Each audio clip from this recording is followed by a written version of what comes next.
Hi, everybody, I'm Jones. And I'm Mann. And we're Jones and Mann. And we're coming at you tonight with something a little different. We're coming back with a review. So everybody has seen Jones and Mann review with the Elevaso. Yep. So me and you did Elevaso. Yeah, we did Elevaso. Me and Amelia Tequila did 1942. 1942. And we also did a side-by-side. And a side-by-side. Well, I don't know. I feel like I've said it 1,000 times.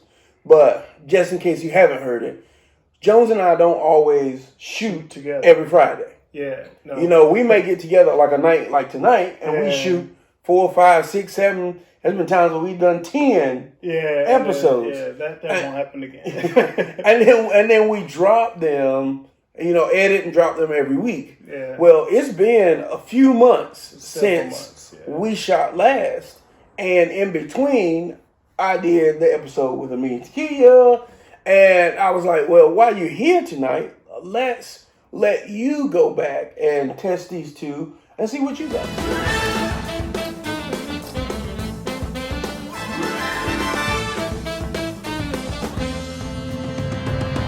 Guys, I'm going to tell you that I have already tried these two. If Mann would be so gracious as to drop the photo of me trying these two with a, I think it was a Comanche barrel-aged cigar. Yep. So I do have in my mind already the difference between the two. Mm-hmm. And I will tell you, I need to try them again to be more fair in my review. Okay. Simply because I did try them, and I think in a reverse order. Okay. Because I've had both. Right. I've had the Elevaso, which you saw the review, and you saw how much I really enjoyed it. Mm-hmm. And then, maybe a year or so ago, we were at the cigar bar, and I tried the 1942. For sure. And it was really good. But it just wasn't overly impressive, mainly because I'm not really a tequila guy. It was good that night because we were smashed. Yeah, we were smashed, and it was good. So I'm gonna now try them side by side. I've tried them before, both neat, and while I was smoking a cigar. So now, to be more fair, as you'll see, I'm gonna try the 1942. Before I try the Elevaso. And there's a reason behind that, because when I tried them earlier... The other way around. I just could not give the 1942 a fresh shake. And I want to be completely fair to the Don Julio, because I think it is a really good tequila. So, here's my shot, guys. Man, you want to click them and drink them? As I do my whiffs and sniffs, you want to explain what you might be sipping on? So we have shot quite a few things tonight. So at the end of the night, I try and slow it down with a mixed drink. I have a tequila that I normally mix. I can drink it straight too, but it's Suerte. And Grand Marnier, and just a little bit of white peach cranberry. Yeah. Okay. Just to settle on in the evening. I'm probably at, like I say, cruising altitude somewhere around 10,000 feet. And I want to make sure that I don't drop below, because it's not good for your passengers when you drop below cruising altitude. Yeah, very true. Hopefully in a couple hours we'll be landing this thing safely at our destination. Right. So that was in 1942. That was 1942. Okay. For an añejo, this is really good. Yeah. And I wanted to try it again simply because I'll say that until the end of my review, but this is really good. It doesn't give me that typical tequila taste, right, where I'm like, this is too much agave. The barrel aging, spot on point. It has some really good floral notes outside of the agave. Yeah. And then it has some good aging notes. So at $150, 120, 130. Okay. 150 you definitely overpaid, but Okay. Yeah, 120, 130. But if I were to go in the liquor store and I can find this, yeah, 130. I would buy it definitely for a birthday celebration. You know, anybody that I know that really loves tequila, this is a very impressive bottle. Definitely for someone to try.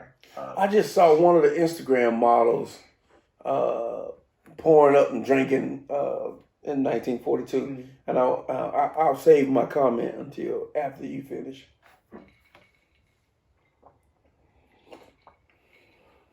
Man, let me do a fair shake. Do a fair shake, cause like I said, when we did it side by side, cause I'll tell you, 1942 for me has always been a celebratory drink. Yeah.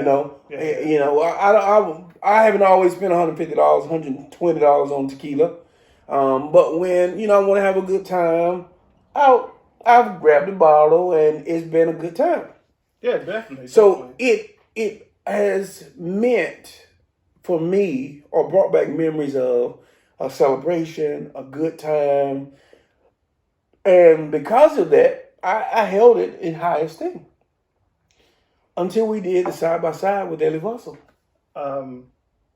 So you guys just saw me literally do the side by side, and I'm going to start with my side by side earlier when I was enjoying my cigar, and at that time, the Elevaso just hands down beat the 1942. Not saying that the 1942 is bad. Not at all. It is also an amazing tequila. And if any of our viewers have followed us, you know that I'm not a tequila guy. Right. But if I was going to buy an añejo, this is an añejo. This is an extra añejo. Oh, yeah. This is definitely extra. But between the two, from my initial tasting, this Elevaso is just so good. Yeah. The 1942 is really good. If I was going to rate the 1942 without the Elevaso, without it in mind, I would give this a 4. Okay. Which is, I guess, and like I said, if the viewers have been paying attention, I don't like tequila. So if I was going to rate it, I'm going to give it a 4. Okay. Maybe a 4.5 because it has a lot of character. It's really smooth. Yep. And it has a decent mouthfeel. Yep. It has good texture. But, so for Don Julio, I'm going to give it a 4. Okay. Hands down. But guys, if you can find it, this Elevaso, I don't remember what my rating was initially. Yeah. I'm sure it was somewhere near a 4. Yeah. And I'll put it down below. Yeah, but the comparison between the two. Yeah. This Elevaso, what's my man's name? Ross. This Elevaso is just so flippin' amazing. It has a creamy, rich. It has such an amazing mouthfeel that when you compare the two side by side, yeah, you say, okay, this is good, but this is amazing. Yeah, yeah, and it is. I mean, 100% agree with you. Separately, with time, I rated 1942 better. Yeah, but side by side and just back to back, and it also smashes it. Yeah, hands down. Yeah, for sure. So the only thing that kills me is the availability of this. Well, it's a new brand. It's a new brand. And they're doing a lot of marketing and getting their name out there. You can basically order it and they'll send it to you for free. Yeah. So there's you got a plan to drink Elevaso. You can't just walk in the average store right now, not here in North Carolina, and pick it up. But with proper planning, you can get a bottle of Elevaso. Oh yeah, and it's definitely, if you are trying to impress a tequila drinker, yeah, or even a bourbon drinker, I think the Elevaso has enough of a mouthfeel to bring them over and say, hey, what is that extra kind of twang kind of taste to it? Yeah. Because if I'm not mistaken, this is finished in a Scotch whiskey barrel. Irish whiskey. Irish whiskey. Irish whiskey. So, like I said, guys, do not get me wrong. You will not go wrong if you pay $100+ for this bottle. Yep. But if you want a true amazing tequila, an amazing añejo, yep, you definitely got to try this. The best out of the two. Best out of the two. So, I also let you try the Casa Dragones. Yeah. Which that's a plata. Blanco. It's a blanco. So it's not. It's from a complexity standpoint. It's like apples and oranges. Mm-hmm. But after you try the Elevaso, you're like, okay, for sure. Yeah, once you start trying a couple tequilas back to back, it's just no comparison for this. And if you are a bourbon drinker or a Scotch whiskey drinker, this is going to be your best transition to trying something different. Yeah. And having something that you can sip on as you smoke your cigar. Yeah. Or even as you just sip. Because, most tequilas are just not sippers. Yeah. Well, guess what? What's that? Elevaso just released A Blanco? a Blanco. Yeah. Unaged juice. I want to say beginning of November was when it was released. I ordered my bottle already. She will be here. And another thing, Elevaso, this was $150. I want to say the Blanco was under $60. Really? I gotta do better with spending money. Because I'm like, well, it was somewhere between $40 and $50. Yeah, I think this is aged like 6 years. Yeah, so I mean, you gotta pay for that. So that episode is coming soon. Yeah, Amelia Tequila, we got you. come on through. So I guess to end it up, guys, both are really good, but this is a very amazing blend. I definitely, if you are not a tequila drinker or if you are a premium tequila drinker, this is going to be your go-to. This is not Jose Cuervo. Definitely not Jose. And even if you say Jose Cuervo Especial, it is garbage. Yeah, no. But that's just my opinion. Even if you're a Patron drinker. Oh, yeah. It's not on the same level. Yeah, the Patron Añejo would not compare. I couldn't put it into a class of these two. Yeah, I would agree. So, yeah. When my cup is empty, so you know what that means?